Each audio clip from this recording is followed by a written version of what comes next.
Oh, well, hello everybody. I know what you're thinking.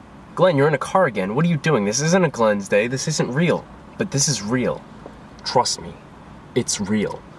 Thing is, Fathom Events had 2 grand weeks in a row. Last week was Labyrinth, and this week is gonna be Dr. Strangelove. And of course, I haven't seen Dr. Strangelove, so I'm using this opportunity again to do a Glensday and knock out a movie that I haven't seen, but I have heard great and amazing things about it. So that's what I'm gonna do, and that's what you're gonna find out, my review and how I feel about it. So get ready for that, alright? See you guys. 2 hours later. There is always something about Stanley Kubrick movies that just leave you in awe. Because every movie you see of his they're just absolutely amazing movies. Where to even start with this? I guess I can start with this. Last year I saw 2 of Stanley Kubrick's movies for the first time. One of them being 2001: A Space Odyssey and the other one being Clockwork Orange. Absolutely amazing films. The guy he just reeks of talent and creativity. And seeing this movie for the first time in theaters, I was beyond happy that I did this, because I really needed to experience at least one of Kubrick's films for the first time, and I'm in theaters, and I'm just so glad it was this one, because this movie was absolutely hysterical. For such a serious topic, this movie was absolutely just hysterical. You got the comedy mixed in with such a serious topic, and you didn't think you could really pull it off, but they did. But they did so well, and it's just ridiculous, really. The performances from everybody was just absolutely amazing in this movie. You got Peter Sellers, who played 3 different roles in this film. 1 being the President of the United States, 2 being Lieutenant Lionel Mandrake, I think, and the last one being, obviously, Dr. Strangelove. Very talented actor. When he needed to be serious, he was absolutely serious when he was playing Lieutenant Lionel Mandrake and the President. And when there was bursts of comedy, such as Dr. Strangelove and even Lionel Mandrake, dude was absolutely hilarious. And I even Fathom Events even told you he even was allowed to improv at least a good portion of the movie, if not the whole thing. And apparently he had Stanley Kubrick laughing through most of the film. So that's really saying something, and how funny the guy was. You got George C. Scott, who was such an eccentric. I'm pretty sure he was a general.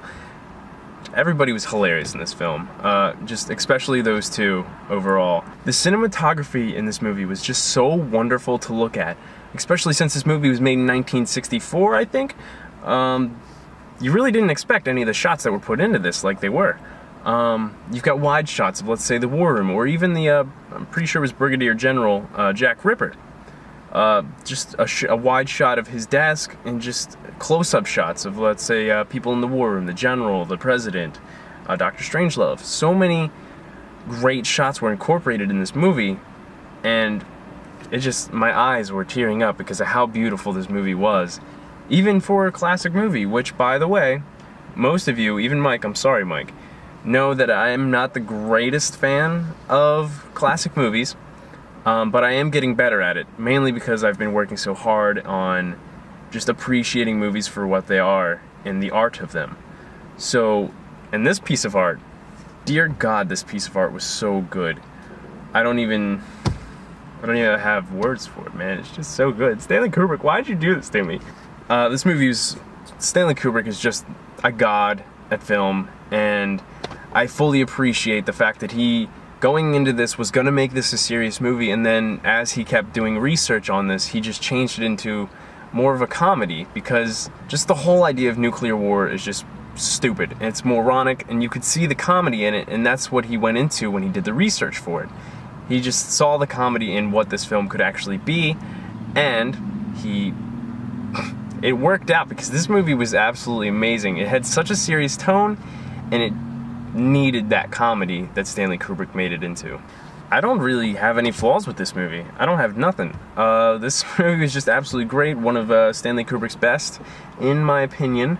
And I'm so freaking glad I saw it in theaters and not just sitting in front of my TV at home, because that was an experience I need. And there was only 2 people in there. One of them being me. Last week I saw Labyrinth, which had maybe 20 people. And I feel like this movie should have had, although Labyrinth was a lot more just goofy, I feel like this movie was the one that people should go and see, just because this is a classic movie that needs to be seen by people. And I'm mad that I waited this long, but I'm glad I kind of waited, because it turned out to be an absolutely great experience. And I fully recommend that you guys watch Dr. Strangelove.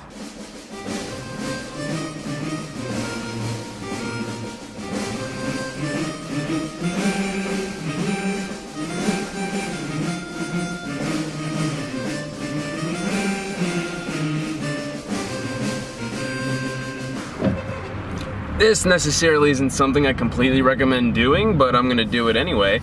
Over on that side is gonna be Mike's Recommendays for Nightmare Before Christmas. And I don't know what he did in it. Maybe it's a special little tune he sings, or maybe it's just a great video that you guys should watch. Over on this side is gonna be my last Glensdays, which was for Labyrinth. Go watch that. That's great to see. Down below is Twitter, Facebook, and Instagram. Tell me if you guys watch Dr. Strangelove or any of Kubrick's movies. Because they're all just fantastic, but that's not for me to tell, that's for you to find out. And below that's gonna be a like and subscribe button along with a dislike button. But the dislike button sucks and the like button's awesome, so like button away, guys. Like it away. Below that's going to be a comment section. Tell me or not whether I suck, because I haven't seen Dr. Strangelove before this day.